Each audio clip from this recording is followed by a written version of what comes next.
你好，我個名叫 Gigi，呢度就係 Gigi 廚房啦。好耐都冇出片咯喎，好多人都話 Gigi 好懶惰，咁樣亦都要問我喎，Gigi 而家天氣咧天口好熱啊，我點樣可以咧飲多啲好美味嘅湯水，能夠去排毒、美顏同埋冇咁疲勞㗎？今日 Gigi 就教你煲呢一款湯水啦，就係呢個生熟薏米煲檸檬啦。嗱，睇下要啲咩材料？材料咧就有呢一個咧生薏米就4兩喎，大約150克到啦。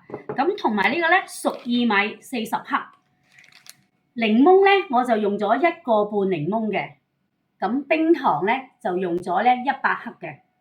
咁咧睇下要點樣做呢一個煲法啦。咁我哋咧首先將啲檸檬咧一定要洗乾淨去啦。咁你最好啊洗多幾次啦。咁我呢個其實都洗過嘅。咁我咧就會切咗呢個檸檬個定唔要，頭尾都唔要。咁檸檬咧就要切薄啲喎，有咁薄切咁薄喎。咁第時咧你放落嗰啲咁嘅薏米水嗰度咧，佢就出味就出得好啲啦。咁我咧就用咗個半檸檬噶嘛，呢個檸檬咧我就唔切噶啦。點解咧？因為我想佢咧比較酸啲咧，我咧就會將佢個汁咧就揸落嗰啲咧湯水入邊嘅。咁我咧就發現咧，好多時檸檬咧都非常之澀㗎，你去沖水飲啊。咁點解咧？我哋咧首先咧就要起咗啲核去，唔好要啲檸檬核。檸檬核咧，你擺入嗰啲水中咧，係會釋出一啲咧好澀啊嗰啲味道啊，苦苦澀澀嘅味道啊，所以盡量咧真係唔好擺檸檬核落去啦。OK， 除咗個半檸檬之外咧，我哋會仲有一個咧就係呢個生薏米喎。咁我咧就用咗4兩嘅生薏米，大約150克嘅。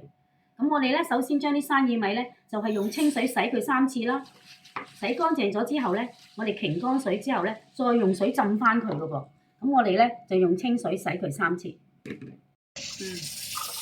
咁我哋咧就用個篩咧過一過去，跟住咧就沖翻乾淨啲水去。咁啲薏米就唔會流濕咗啦。咁咧就用啲水將啲生薏米咧浸佢1至2個小時先至嚟煲嘅。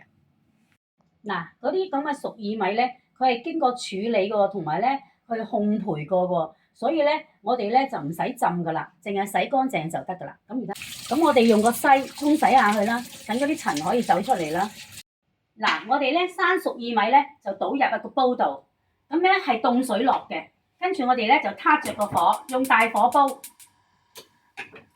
佢10分鐘，佢滾起咗啦，跟住先再中小火。轉中小火煲佢45分鐘，45分鐘之後咧，我哋咧先至咧加入冰糖，再煲5分鐘。係啦，嗱，而家個生熟薏米咧就已經咧煲咗咧45分鐘咯喎。喺呢個時候咧，我哋咧就加埋咧100克嘅冰糖落去，等佢溶咗糖。咁嗱，糖咧好快去咧就溶到噶啦，5分鐘已經差唔多溶好啲糖啦。咁呢個時候咧，我哋咧就已經煲好咗咯喎，就要熄火。咁啲火咧，等佢咧攤凍咗，等佢涼咗啲啦，差唔多半個鐘之後咧，你咧就加入咧檸檬落去。嗱，嗰啲咧薏米水咧煲好咗，溶咗糖咯噃，亦都攤凍咗半個鐘啦。咁呢個時候咧，佢已經係暖和咗啦。喺暖和咗嘅時候咧，我哋咧就可以加入半個檸檬嘅汁落去。咁我哋可以揸啲汁落去啦，或者你預早之前咧揸定都得㗎。咁而家咧呢啲咁嘅檸檬片咧，我哋都可以放埋落去嘅喎，將片放入去。